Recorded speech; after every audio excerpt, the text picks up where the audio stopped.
parler de rendez-vous du partage. En 2 jours, the translation is good? Translation is fine? Okay. It's slow. Okay. Maybe let me do it in English to make it easy for you. So he's talking about cooperation. He's talking about giving back. Do you think, from your perspective, talking about Nigeria, that from this forum you'll be able to sign like new partnership between Nigeria and Algeria? Do you see some co-champions emerging between your country and Algeria, for instance? Okay, first and foremost, I would like to thank the organizers for the invitation to attend this meeting. It's been very educative and informative. I also like to extend my appreciation to the government, to the President and government of Algeria for the warmth and hospitality. Nigeria and Algeria already have an agreement. We have a bilateral agreement. What this visit means is that we have to work hard at making sure that we implement. And I think when it comes to some of the lessons that we've learned here today, I think implementation is key for us as Africans. Africans, we tend to talk a lot. We tend to develop a lot of policies, but when it comes to implementing or having a strategy to implement, then it becomes a problem, and then we suffer from what people come and say paralysis analysis. So I think we need to be able to move forward. Other lessons I've learned is that common African countries is the infrastructural problem, particularly electricity. And we need to work hard to ensure that we provide the energy for our people. Earlier on, it was said that Africa is the next hub for energy, and we need to learn to use our potentials. We're blessed abundantly, agriculture, ICT, energy, and we need to know how to use these opportunities well. In skills, we need to also work very hard at gaining the requisite skills for industrialization. This will help us to meet the emerging market, because Africa is the next market, and we need to be ready for when they come upon us with our own skills and requisite ICT. Also, we need to develop our young people in ICT, software and hardware engineering, mobile computing, energy, especially renewable. I've already mentioned that. Also, when it comes to ICT, we need to invest a lot in ICT, because that's where the world is. And for us to be able to do e-commerce, for us to be able to take advantage of being a digital economy, ICT is the only way we can go. Also, in terms of effectiveness and efficiencies of government procedures and processes, how to use ICT to be able to move faster. Of course, transport and easy access of movements between African countries is key. We need to be able to move our goods amongst ourselves. Trade facilitation is another area where we need to enhance. And I think we should also be looking at the options of the old people of trade by barter, because a lot of African countries do not have the resources required to make payments. And we can look inwards and do trade by barter. Issues of peace and security also is something that we need to continue to work hard to discuss and dialogue amongst ourselves. Standardization of our processes and procedures would help, so that any African moving from one country to another has a fair idea of what is expected of him in terms of documentation and administrative bureaucracies. Certification of our goods and services, another area where I think has come out in some of the workshops that I've attended. We need to be able to have quality goods that can meet international standards, and then we need to be able to enjoy what we produce even amongst ourselves. Negotiation with development partners, I think it's very, very important as Africans. We start to tell them what we want, not what they think is best for us. We need to develop those skills so that when we go to the table, we're able to say, this is what I want as an African, and this is what I think it's going to do for Africa. It's not what you think is going to do for Africa. We are the Africans. We live here. We know what hurts, and we know what good it does. And we know how best to take care of our own problems. So I think we need to prepare ourselves before we go begging or going to borrow money from other people when we can solve our own problems ourselves. Huge investments in research and development is also an area where we need to enhance our investments. We need to be able to have adequate and sufficient and up-to-date research and development, particularly for agricultural technology, because Africa, we're blessed as an agricultural nation. So we need to be able to do that. Of course, other things that have come up in trying to promote not just trans-Saharan trade is the issues of trading across borders, formalization of markets, reduce the exportation and of unrefined products. We should learn to add value to our commodities before we export them. In fact, we shouldn't export anything raw unless if it's not going to bring in the desired foreign exchange. And e-commerce is also something else that we need to start doing amongst African countries ourselves. Most importantly, I think we need to be able to invest in Africa. That's the message that I think we've learned here. Invest in Africa. Thank you very much. To be a little bit more specific, do you see, for instance, a Nigerian company in oil and gas, for instance, or agriculture, co-investing with an Nigerian company right now somewhere in the continent? Well, the first example that comes to my head is Aliko Dangote. He's in 18 countries in Africa already, so we're ready to go. So Dangote could be co-investing with Algeria. a company in Algeria? Yes, definitely. Yes. Fantastic. Juste pour rappeler qu'avec le Nigeria, nous avons une coopération stratégique et structurante pour l'Afrique, puisque nous avons le gazoduc Nigeria-Algérie-Europe, qui est un projet très avancé en termes d'études. Et puis, nous avons, il ne faut pas oublier, la transsaharienne, cette route qui mène de la Méditerranée jusqu'au fin fond de l'Afrique et qui est aujourd'hui sur tout le territoire algérien totalement terminée. Il reste un petit chouïa de kilomètres en Mali pour arriver à Abuja. Donc c'est vraiment la coopération avec le Niger, mais avec l'ensemble des pays africains et stratégique qui est importante pour nous en tous les cas. Merci. Monsieur Kabi, l'argent, l'air de la guerre. On en a beaucoup discuté dans les sessions, dans les panels. Les PME se sont plaintes à de nombreuses reprises de ne pas accéder au financement leur permettant de réaliser, se développer sur le continent africain. Je sais que la BADEA, bien sûr, ça investit beaucoup dans les infrastructures, mais comment un continent dont le secteur privé est fait de 95% de PME peut-il se développer si l'accès au financement n'est pas facilité dans le cadre de coprojets d'investissement comme ceux dont nous venons de parler? BADEA, aujourd'hui, en partant d'Alger, quel peut être l'engagement que vous prenez en termes de financement, de soutien au secteur privé africain d'un pays à l'autre? Merci beaucoup. Donc, premièrement, je félicite un peu la FCE pour le gouvernement algérien pour la réussite de ce forum. Vraiment, c'est un pas très important pour vulgariser pour les investisseurs l'environnement des affaires en Algérie et aussi dans les pays africains. Les deux piliers essentiels pour l'investissement privé sont les réformes, la bonne gouvernance et aussi le financement. Les pays africains, nous travaillons, ça fait une quarantaine d'années dans les pays africains, donc le milieu d'affaires a totalement changé, donc nous assistons maintenant dans la majorité du pays à un assainissement, si je peux dire ça, des réglementations, des études aussi, beaucoup d'études ont été faites pour inciter le privé à l'investissement.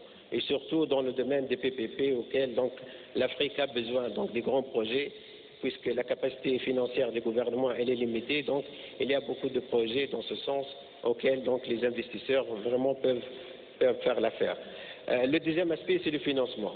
La BADEA, bien sûr, avec les autres institutions régionales qui travaillent en Afrique, depuis 2015, nous avons senti ce besoin. Nous avons senti un peu cette défaillance en matière de financement. Pour cette raison, nous avons mis en place un guichet du secteur privé pour appuyer les investisseurs africains ou les investisseurs arabes à s'implanter dans les pays africains. Donc les conditions que offre la BADEA sont des conditions avantageuses et sont pratiquement similaires aux autres institutions de financement telles que l'SFI, telles que la BAD, telles que la Banque européenne d'investissement. Et il y a aussi derrière la BADEA le groupe de coordination arabe qu'on travaille conjointement. Donc il y a les financements propres de la banque, mais aussi donc les financements qui sont apportés par le groupe de coordination qui est composé par le Fonds saoudien de développement, le Fonds koweïtien, le Fonds Abu Dhabi, la Banque islamique et l'OFID bien sûr. Donc nous travaillons dans certains cas en pool et nous mettons donc les ressources nécessaires à la disposition soit des pays, soit des investisseurs privés et aussi des banques africaines, soit banques arabes de la région Afrique ou proprement les pays africains, pour l'octroi des lignes de crédit. Et déjà, on a octroyé pas mal de lignes de crédit à la BOAD, à la BDC, à la PTA, pour un peu rétrocéder ça donc pour les investisseurs privés. Donc nous continuons notre stratégie dans la matière de financement et les prochaines années, donc on va essayer d'améliorer, d'aller plus loin. Nous commençons à réaliser même des forums d'investissement propres à certains pays. L'Éthiopie en a fait, le Mozambique, la Tanzanie, etc. pour faire un peu donc des forums d'investissement locaux et comme ça donc appuyer les pays africains à avoir les capitaux nécessaires pour le financement des projets. Le développement de l'Afrique aujourd'hui il est primordial donc de miser sur le secteur privé. Donc le secteur public déjà elle est là. La banque aussi travaille dans le secteur public par la mise en place de l'infrastructure adéquate pour les pays africains, la route transsaharienne. Donc la BADIA la finance au niveau du Niger, avec les autres institutions bien sûr. Le développement de l'infrastructure portière et aéroportière donc, est en cours donc, dans plusieurs régions de l'Afrique. Et il y a donc le guichet investissement privé qui est déjà là. Et il y a un autre donc, guichet mis en place, c'est le guichet pour le financement des exportations arabes vers les pays africains. Donc nous avons mis à la disposition de plusieurs banques arabes et aussi des banques régionaux, donc des lignes de crédit pour favoriser un peu et faciliter les exportations donc, des pays arabes vers les pays africains.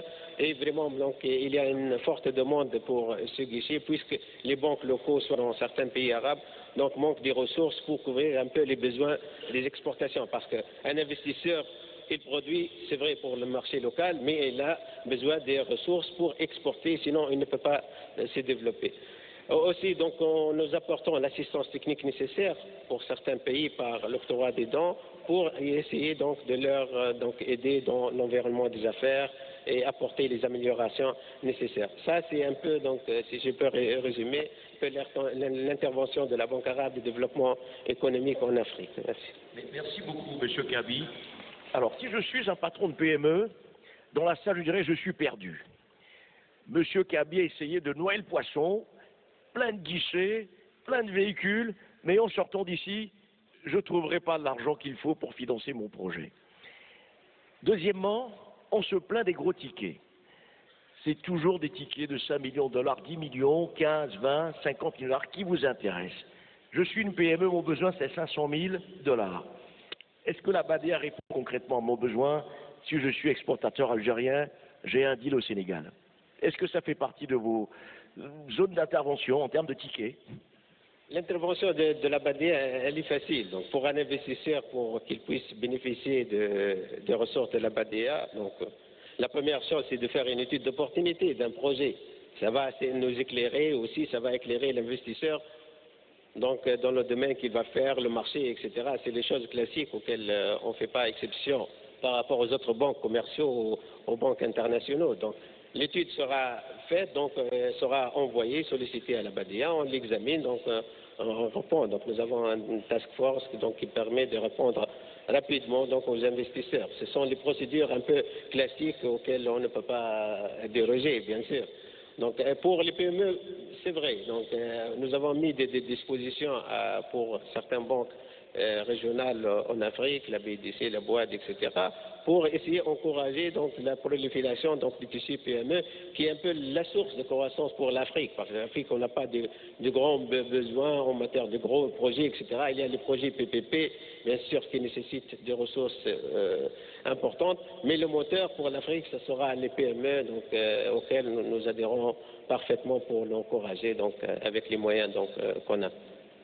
Merci, M. Kabi. Je vous taquinais un peu. Constant Nemali, on sait que vous n'avez pas la langue dans la poche. Vous êtes même un peu provocateur. Et je vais vous proposer une question un peu provocatrice, mais qui a tout son sens.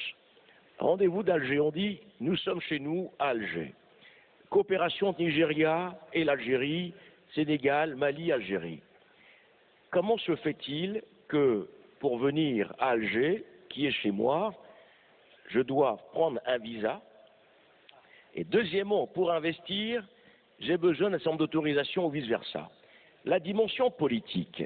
Comment se fait-il que, depuis des années, nous avons l'Union africaine, nous avons des organes de concertation, nous devons encore, en tant qu'hommes d'affaires ou citoyens africains simplement, prendre des visas pour circuler sur le continent, y compris pour venir à Alger à ce rendez-vous, et que nos États ne comprennent pas la dynamique qui les dépasse aujourd'hui. En gros, la responsabilité du politique pour que ce rendez-vous ne devienne pas juste un discours.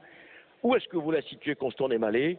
Et est-ce que c'est une réalité, cette union africaine des peuples et des économies africaines? Je sais que tu n'as pas la langue de bois, Constant. Alors, tu peux te lâcher. Je suis en train juste de me demander la chose suivante, deux choses, quand j'écoute cette question. Est-ce qu'il faut un visa pour sortir d'Algérie quand on est rentré? Parce que j'ai l'impression que, après ma réponse... Ensuite, pour faire une parenthèse, je vous certifie, il vous a dit qu'il y a des gens qui cherchent 500 000. Moi, je ne cherche pas 500 000. Si vous donnez 20 millions, il n'y a aucun problème. Je vous certifie. Et répondre à cette question de Didier sur le politique, il suffit de voir cet événement. Oui, il dit que je ne suis pas langue de bois. Moi, je connais des hommes d'affaires algériens qui sont ici dans la salle, des membres du FCE que j'ai rencontrés depuis 1 an et demi, qui ont parlé de cet événement. Mais ils l'ont fait avec qui? Ils l'ont fait avec le ministère des Affaires étrangères. Ils l'ont fait avec des organismes de coopération. Ils l'ont fait entre Algériens pour l'Afrique. Mais comme on est toujours dans un environnement, on a eu le Premier ministre algérien qui était ici hier, qui a fait un très très bon discours. Mais qu'est-ce que certains ont voulu retenir?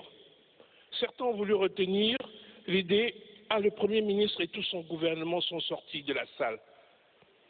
Mais quand j'ai lu ça dans les médias, quand j'ai lu ce que certains ont pu écrire, j'ai dit, mais quel manque de respect.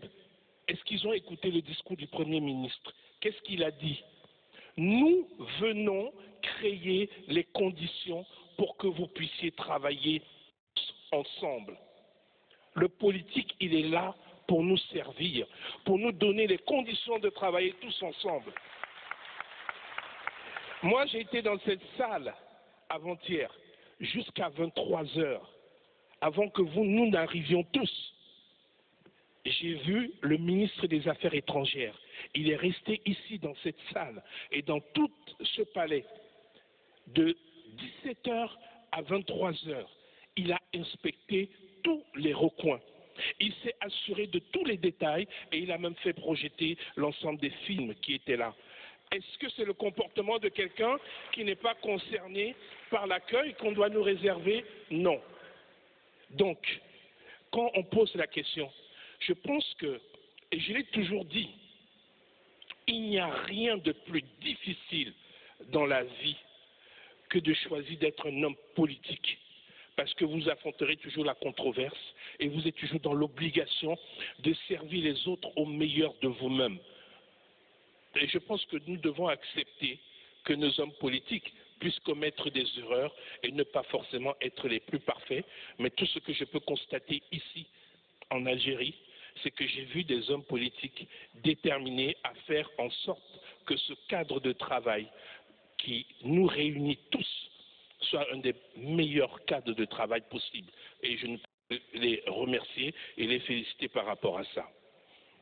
Maintenant, soyons aussi conscients que nous avons une histoire.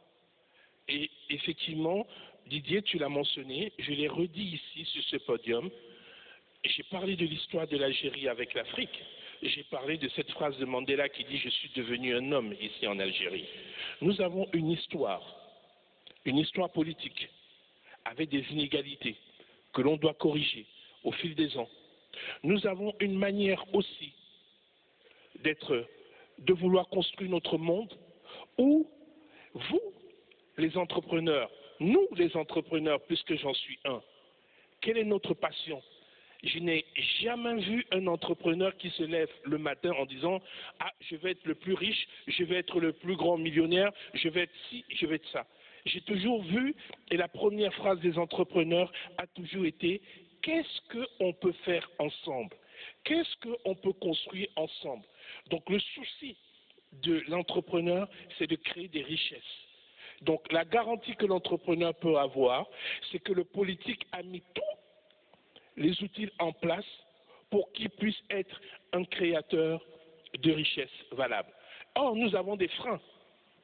Ne nous cachons pas. Notre histoire commune a des freins, puisque nos frontières sont des freins. Notre monnaie, nos monnaies sont des freins. L'Europe, 45 pays, quasiment une monnaie unique. L'Amérique surdomine avec le dollar. On voit la Chine qui surdomine avec le yuan. Nous, en Afrique, on a combien de monnaies? Plus de 45 monnaies. 54 États, 45 monnaies. Ou 39 monnaies. Ce n'est pas viable. Et quand on regarde l'histoire de nos monnaies, qu'on ne se le cache pas, ceux qui sont dans la zone franc aujourd'hui découvrent une énorme polémique à travers le franc CFA. Et un des journaux les plus pointus en économie, un des journaux les plus sérieux, un journal allemand, a sorti récemment une enquête qui démontrait que le franc CFA rapportait 500 milliards d'euros par an au Trésor français. 500 milliards. Et on vient ici nous parler d'investissement. On a besoin de 80 milliards. Est-ce qu'on peut imaginer ce que 500 milliards d'euros, et il n'y a jamais eu de démenti du ministre des Finances français, j'attends toujours ce démenti, mais est-ce qu'on peut réaliser ce que 500 milliards d'euros peut représenter en termes d'investissement? Vous imaginez ce qu'on demande comme garantie à un acteur de PME qui a besoin de 1 million? Vous devez vous souvenir que l'Afrique est la zone du monde où le coût de l'argent est le plus élevé en investissement et rapporte le plus. Quel paradoxe! Un entrepreneur paye entre 6 et 17% d'intérêt pour emprunter en investissement. Les placements directs étrangers se font entre 1 et 3%. Imaginez le gap. Voilà des lacunes que nous devons clairement franchir. Ensuite, il y a un point qui a été abordé, c'est la connaissance entre nous Africains. Comment se fait-il que dans ce pays, l'Algérie, à l'industrialisation aussi poussée, on ne puisse pas avoir un contexte politique qui permet aux industriels algériens d'apporter leurs produits au Nigeria, au Mali juste à côté. Et c'est en ça que l'Union africaine et l'ensemble des organismes qui disent travailler pour le continent doivent prendre conscience de la volonté des entrepreneurs de travailler ensemble, de construire un environnement ensemble. Donc, il faut que les politiques, et on a cette chance d'avoir la ministre du commerce d'un des plus grands pays, du plus grand pays d'Afrique et la première économie africaine qui est là, c'est le témoignage de la réussite, du sérieux de ce forum. Donc la ministre du Nigeria, on doit pouvoir se dire comment le commerce intra-africain qui ne se situe aujourd'hui qu'à 13% doit passer à 50%. Et pour terminer, Didier, l'homme, la femme, les êtres humains que nous sommes, repartez d'ici avec le sourire. Moi, c'est ma première visite à Alger. Je suis arrivé, j'ai eu la chance d'être pris comme partenaire média, c'est vrai. Mais alors, je peux vous garantir que, outre la diffusion en direct sur l'Afrique que nous avons réalisée avec les équipes algériennes des Jazaï de cet événement, j'ai fait le tour de toutes les personnes que je pouvais rencontrer pour discuter avec eux de la possibilité d'investir ou dans mes entreprises, ou dans des pays que je connais. Je suis allé voir la Badia, je suis allé voir des partenaires algériens, je suis allé voir des partenaires du Zimbabwe, de Tanzanie qui sont là, et d'autres pays en leur disant qu'est-ce qu'on peut faire ensemble? Et je pense que c'est la magie de ce forum, et c'est pour ça que j'incite tous ceux qui sont là, je les ai vus échanger beaucoup, à repartir aussi avec une part de souris, parce que le souris, il est africain. Merci, Constant. Nous allons être rejoints sur le panel par Madame Bridget Radebe, notre sœur d'Afrique du Sud, qui est présidente, enfin d'abord une chef d'entreprise sud-africaine extrêmement connue. Welcome, Bridget.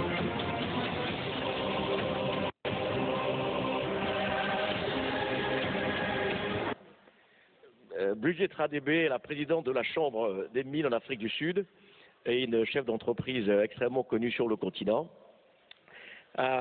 Bridget, welcome to the panel, to the show, as we say. We've been talking about how to interact more among African countries and bridge the gap in terms of investment and infrastructure to really operate in a very strategic sector, mining and other sectors. How do you think after this forum, this 2 days discussion, do you think you can leverage on all the people you met on investing, for instance, in Algeria or in other African countries from South Africa? Do you think this is relevant for you, this forum? Yes, actually, I think personally, the first black mining producer in South Africa has been a woman. So what does it mean? We'd like to see a lot of other people on board that are not just women and men in South Africa, but also our own people in the rest of the continent. For the 28 years that I've been involved, I've been building mines all over the world, including Mali and Senegal, other African countries. What is very unique about our continent is the fact that we have our political liberation, but the economic liberation is not achieved.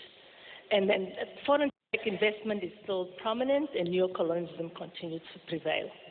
Now, what this conference has started to do, and it's actually a first, that I have been for the first time here in Algeria. Remember, Algeria is a very unique country for us, especially in South Africa, because this is the country that assisted us over and above all, many, if not all, the other African countries in the political liberation of our country. And Nelson Mandela came here. We have a very unique history. But I think the time has come for us really to do good in terms of what our ancestors wanted us to do. And what does that mean? The economic liberation is important. What does this conference mean to us? It means that together, people from all over the African continent will at least foster a partnership of some kind beyond just having a meeting.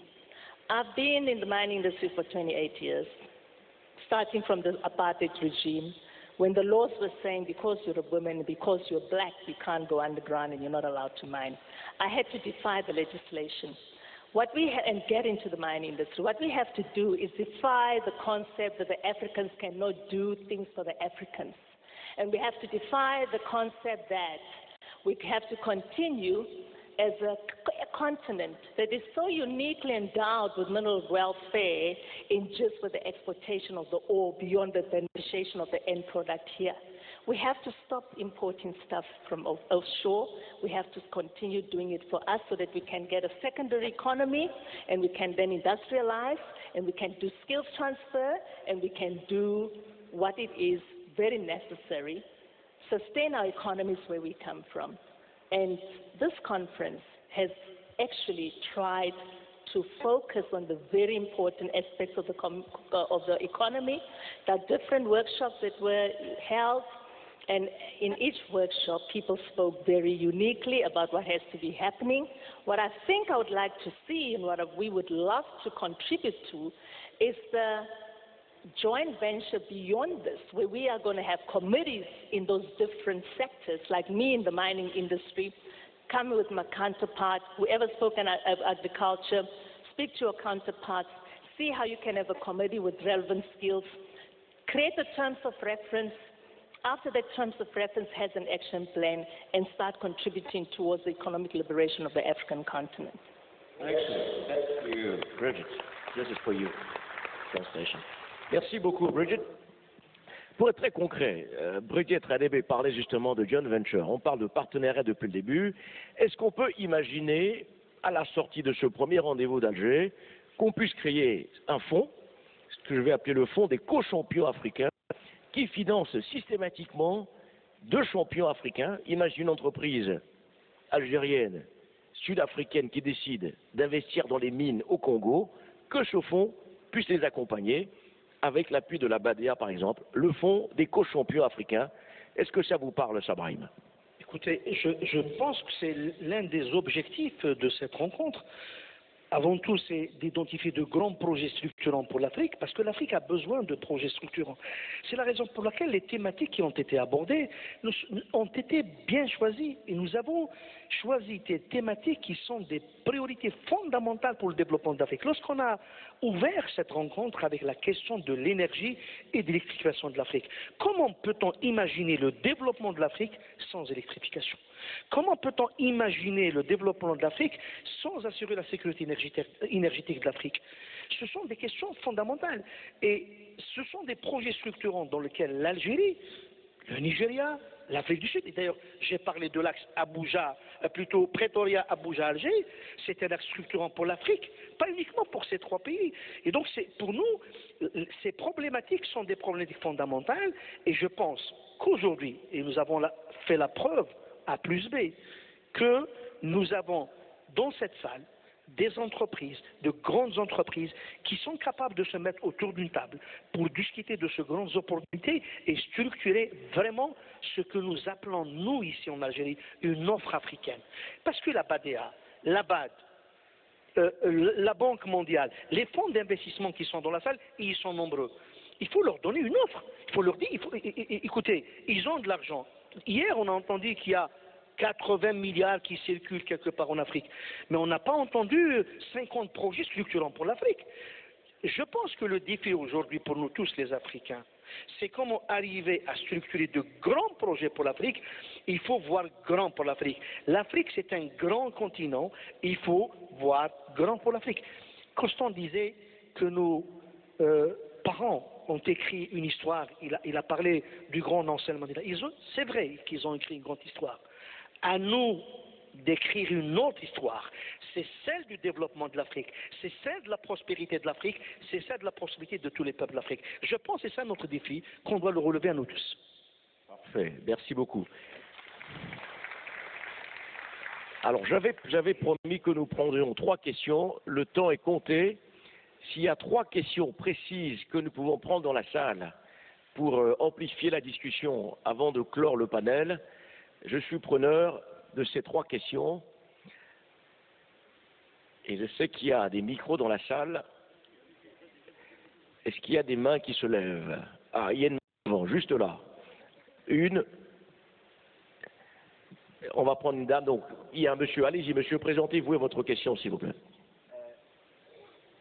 Bonjour, c'est Dr Hani Boujatia, je suis de l'Afrique du Sud et en même temps je suis algérien aussi.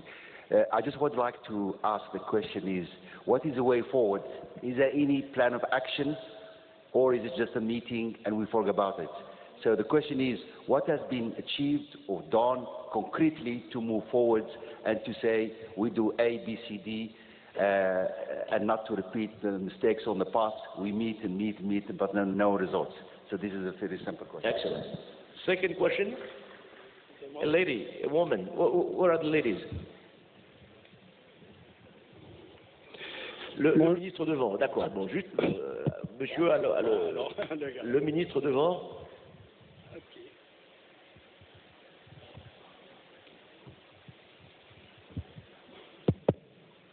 Merci. Moi, je suis ravi que les institutionnels, les élites et les entreprises se mettent ensemble dans cette conférence d'Alger, après que Alger, vous le savez, a rapporté un grand succès sur le marché pétrolier. Mais je voudrais être pragmatique, parce que je connais bien, aussi bien les institutions que les entreprises. Je pense qu'il faut que le travail qui reste à faire après la conférence est plus important.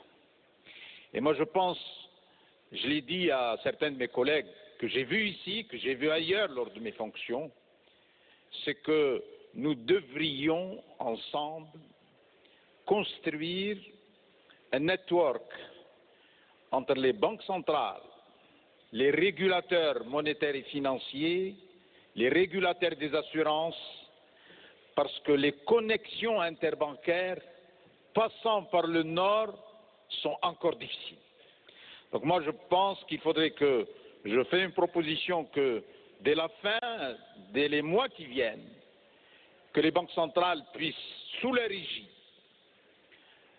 construire des partenariats commerciaux bilatéraux avec certains grands pays, pour que nos grandes banques algériennes, les grandes banques ivoiriennes, les grandes banques maliennes, les grandes banques mauritaniennes, puissent, sous, j'allais dire, la bénédiction des banques centrales, commencer à travailler et à accompagner de façon volontaire, de façon volontariste, de façon prudentielle, mais les banques centrales vont atténuer les risques, peuvent travailler ensemble, sans passer par les boucles des banques internationales au nord, parce que l'accompagnement bancaire des exportateurs algériens vers l'Afrique et des exportateurs africains vers l'Algérie, mais c'est surtout les exportateurs algériens, ne peut pas se faire sans ce network et sans cette protection, j'allais dire, financière des réseaux des banques et donc des partenariats bancaires pour que les partenariats commerciaux puissent avancer.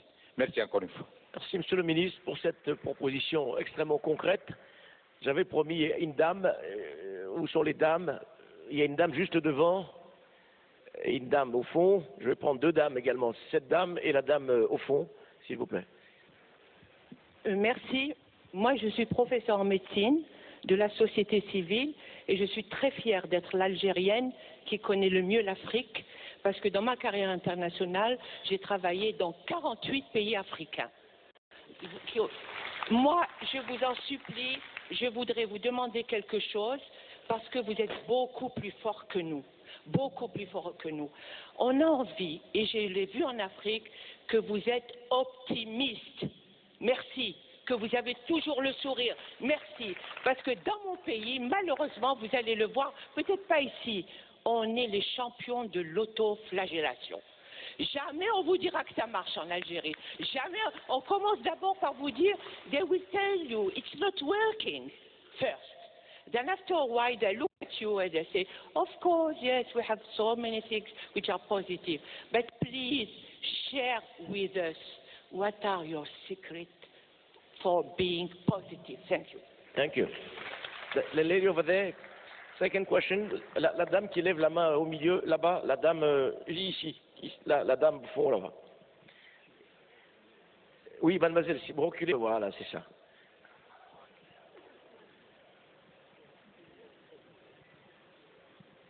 Merci beaucoup. My name is Sophia Lisa from Ghana. I work with the private sector in Ghana, and I believe this is a very beautiful program we're having here with the talks and everything. But I'm wondering, is it just going to be a talk shop, as he has said, or at the governmental level, there's going to be a communique that goes to our governments to agree that this is how we want to play it. We draw a roadmap in talking about these collaborations, the joint ventureships and all, to ensure that as we live here, the cards that we have exchanged, the partners that we have engaged, is not going to remain at the individual level. Then when I'm ready to come into one country or the other, then I'm going to be faced with hitches. But at the governmental level, an understanding has been reached, which makes it possible for me to walk into any country and say, this is what I want to do. I want to know if there is a communique that is going to come out of this meeting that speaks to the individuals who are supposed to ensure that if businesses are going to partner, then they are going to partner on a smooth level, that we don't have to struggle with the kind of hitches that goes around whenever one wants to enter into another country. Thank you very much. That's my question. Thank you. Thank you. Right. Yeah. L'intervention de madame me donne l'occasion de rappeler un ou deux points qui me semblent importants pour ce rendez-vous d'Alger. Le premier, c'est que dès le départ, l'ambition de l'Algérie, qui est partagée aujourd'hui par l'ensemble de nos amis africains, et Constant l'a rappelé, aujourd'hui on a besoin d'une zone économique africaine. il y a la zone économique européenne, asiatique, américaine. Il faut, une fois pour toutes, qu'on développe notre zone économique africaine. Et puis cette zone économique africaine, nous avons ensemble identifié un certain nombre de priorités qui sont d'ailleurs partagées. Nous avons parlé de la sécurité alimentaire. Il n'est pas normal que ce grand continent qui est l'Afrique souffre de problèmes encore de crise alimentaire. Il n'est pas normal qu'on ait des populations sous-alimentées. Donc la question de l'agriculture toute la filière agroalimentaire sont importantes et c'est un pilier de cette zone économique. La question de l'énergie avec comme point focal l'électrification.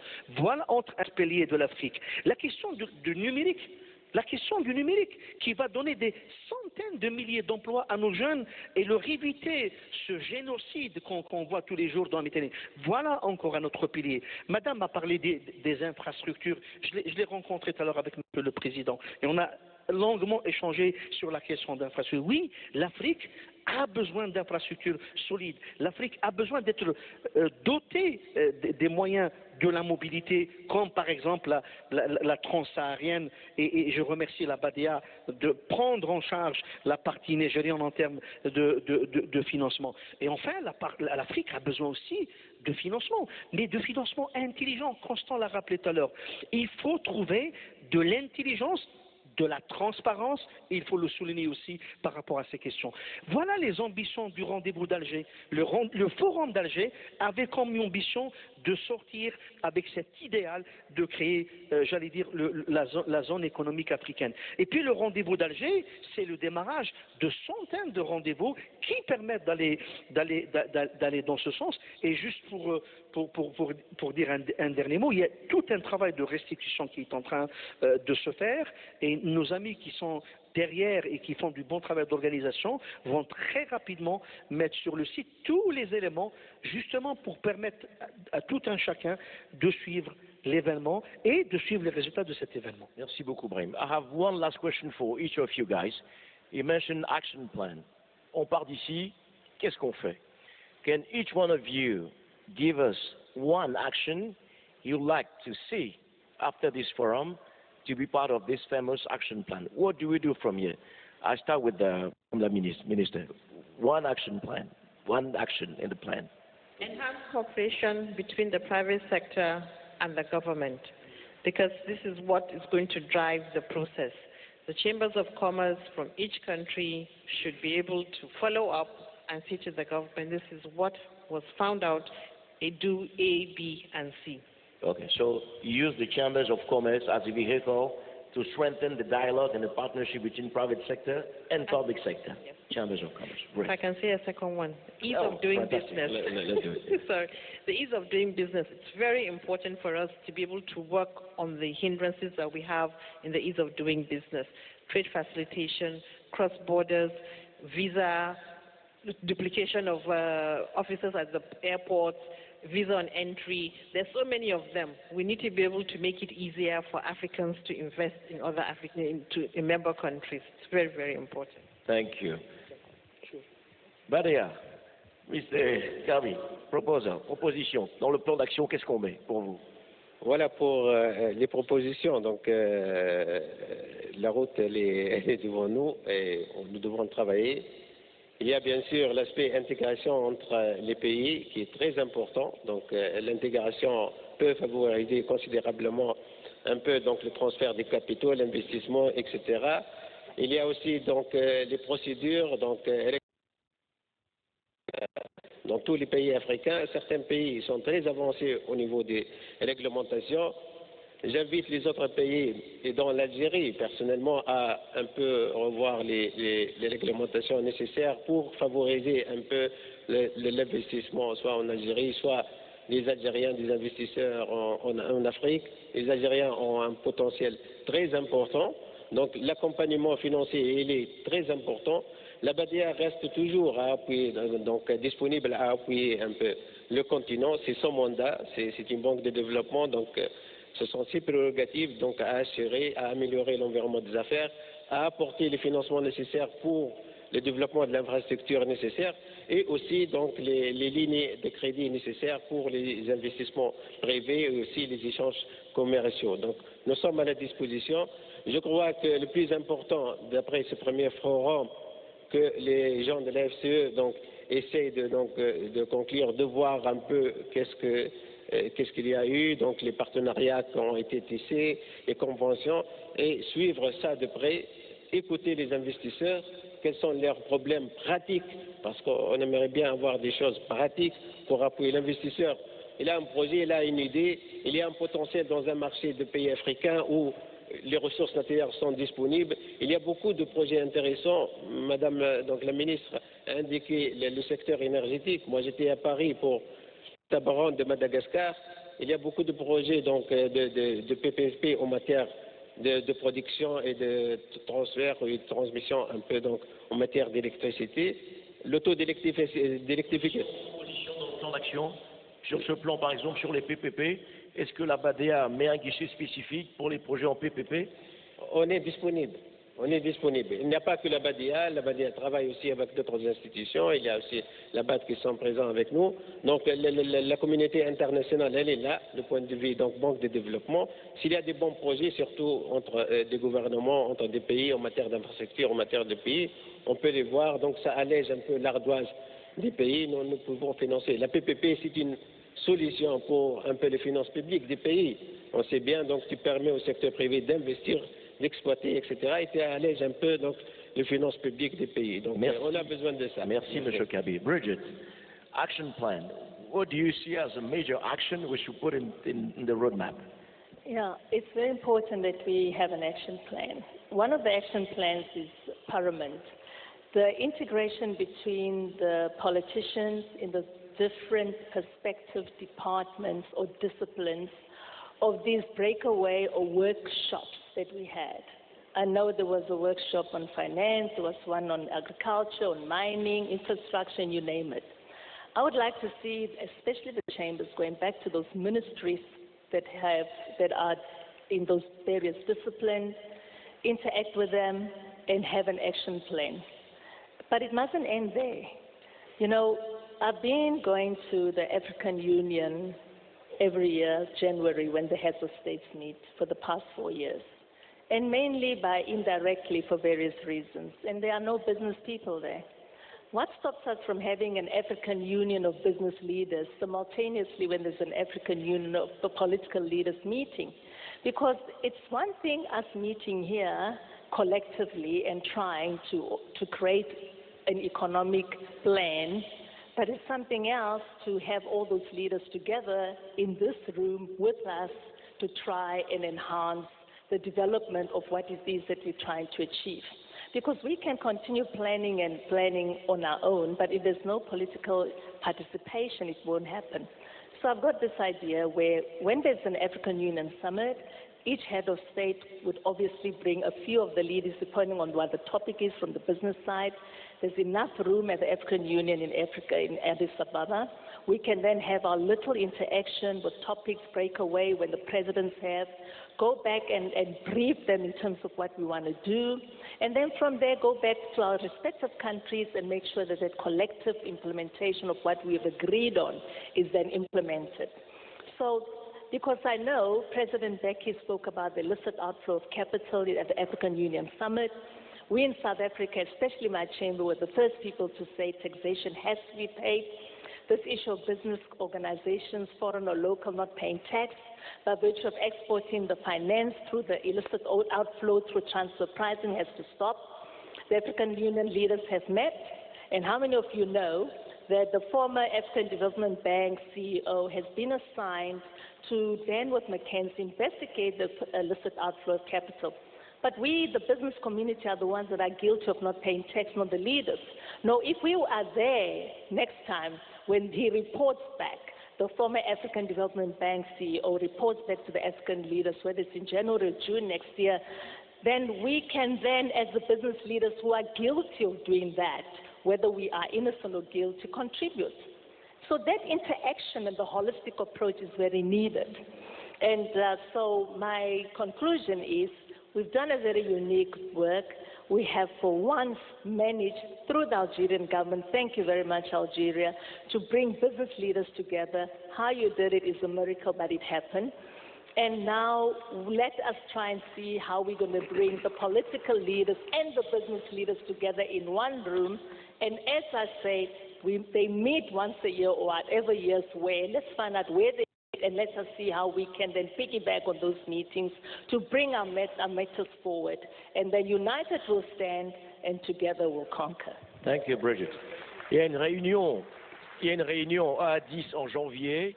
Je suppose que nous pouvons venir former une délégation de business people avec les recommandations d'Alger à soumettre au chef d'État. January, we can form a business delegation to Addis with the recommendation from this forum. Can you help us in that? Normally the heads of states go. So obviously the chambers go back to your countries, speak to your heads of states or the department, let's say the politicians in your countries. I don't know how it's done in other countries. I know how it's done in my country. I'd go back, report to the politicians, and then from there together decide the way forward in terms of how to engage the issues. But in partnership with Madam Zuma's office, through foreign affairs of different countries, and then and whatever departments that have to communicate, the communication, the agenda will be set, and all that. So that by the time we go, we're all ready. You understand? But we need to do that, but let's start now. Got your point. Very good. Thank you. Constant, dans le plan d'action, quelles propositions concrètes tu verrais dans le plan? Je vais donner quelques idées, mais tu m'autoriseras à répondre à la dame par rapport à l'autre. Je pense qu'on a été tous invités ici par l'Algérie. Le premier plan d'action qui me semble important. إذا مشاهدينا كنتم تتابعون عرضا لأبرز النتائج وما خلصت إليه مختلف الورش